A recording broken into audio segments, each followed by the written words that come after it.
nekonečnú tradíciu už v tejto dobe, pretože už som tam hral naozaj nespočetne krát.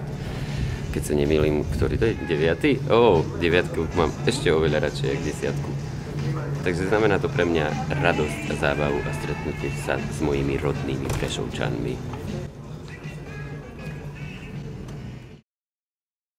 Pre nás je to určite česť, keďže sme kapela z Prešova, hráme tam prvýkrát, my sa na to tešíme a je to určite pre nás veľká česť si tam zahrať.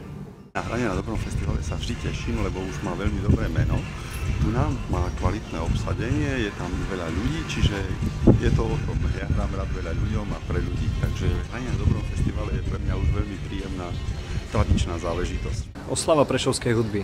Ja to beriem, že to je také stretnutie tých všetkých prešovských hudobníkov raz do roka, kde si môžu zahrať na fakt veľkom pódiu, na fakt veľkom festivale a doma.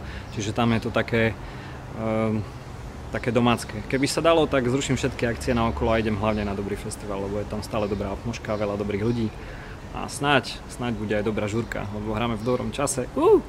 No je to pre nás také spoločenské stretnutie, takže ono je to trochu pre nás, to nie je len to hranie, ale je to aj to, že je to celá komunita tých ľudí, ktorí muziku v tom regióne hrajú, čiže všetci sa tam stretneme a porozprávame si všelijaké újmy na zdraví, alebo po väčšine prípadov ich väčšinou nad ránou hodnotíme tak, že sme si nejako ešte urobili navyše.